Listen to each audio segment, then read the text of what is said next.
आखिर बिहार के गया में क्यों नहीं उगता तुलसी का एक भी पौधा, और क्यों ब्राह्मण कभी संतुष्ट नहीं होते?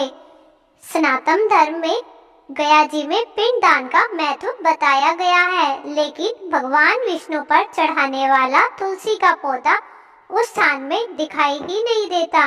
लोग खास तौर पर पितृपक्ष के समय गया जी में पिंड दान करने आते हैं। ऐसा माना जाता है कि मरे हुए व्यक्ति का पिंड दान करने से उनकी आत्मा को मुक्ति मिलती है। यदि सच्चे मन से पितरों की सद्गति की कामना की जाए तो पितृ देवता उससे संतुष्ट हो जाते हैं। वाल्मीकि रामायण के मुताबिक वनवास के दौरान भगवान राम, लक्ष्मण और माता सीता पितृपक्ष में श्राद्ध करने के लिए बिहार के गया धाम पहुँचे थे। वहाँ ब्राह्मण ने भगवान श्री राम और लक्ष्मण को श्राद्ध कर्म के लिए आवश्यक सामग्री जुटाने के लिए कहा। इस पर भगवान राम व लक्ष्मण नगर की ओर सामान लेने के लिए निकल पड़े। ब्राह्मण देव ने माता सीता से आग्रह किया कि पिंडदान का समय निकलता जा रहा है। यह सुनकर माता सीता की व्यग्रता भी बढ़ती जा रही थी। जा रही थी क्योंकि श्री राम और लक्ष्मण अभी तक लौटे नहीं थे।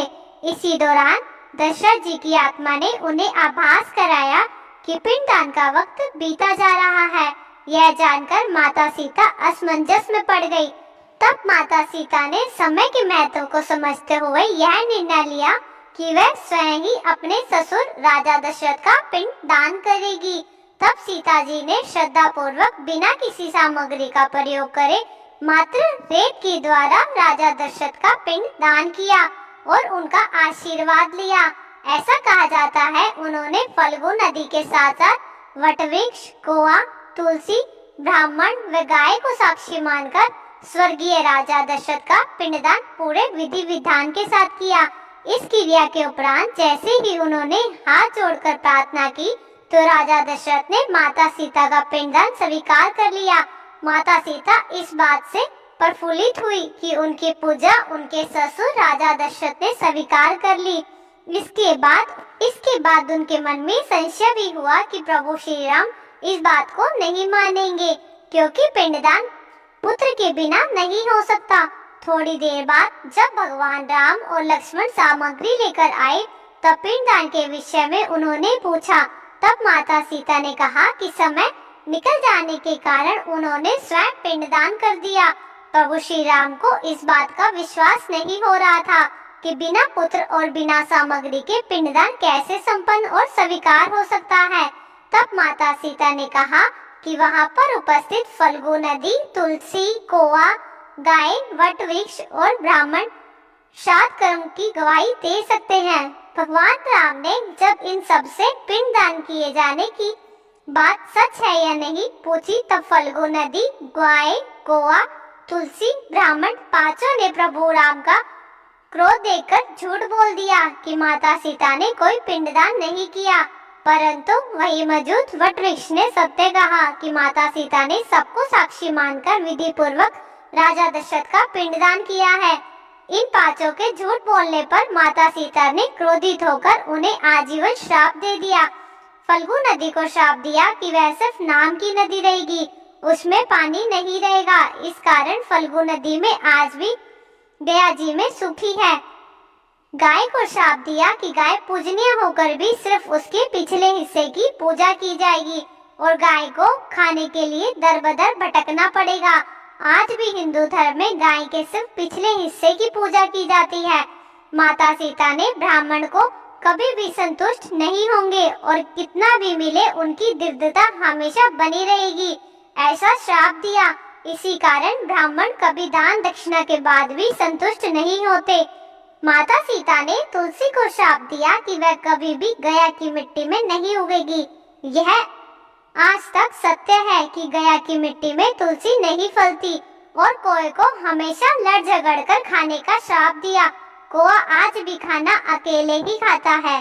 और सीता माता ने जहाँ इन पांचों को श्राप दिया वही दीर्घायु का आशीर्वाद उन्होंने सच बोलने पर वट वृक्ष को दिया और उसे लंबी आयु प्राप्त होगी। वह दूसरों को छाया प्रदान करेगा पतिव्रता स्त्री उनका स्मरण करके अपने पति की दीर्घायु की कामना करेगी। मार्कंडेय पुराण और गरुड़ पुराण में भी ऐसा कहा गया है कि महिलाओं को तर्पण और पिंड दान करने का अधिकार है। और वही वाल्मीकि रामायण में भी स्पष्ट कहा गया है कि सीता जी ने राजा दशरथ का पिंडदान किया था। श्राद्ध की परंपरा बनी रहे और ताकि इस कलयुग के लोग अपने पितरों और इस परंपरा को ना भूले, इसलिए इस तरह की व्यवस्था बनाई गई है।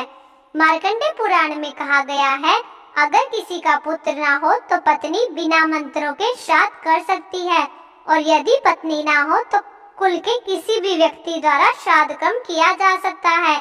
और वही अगर कुल में कोई पुरुष ना हो तो सास पिंडदान कर सकती है।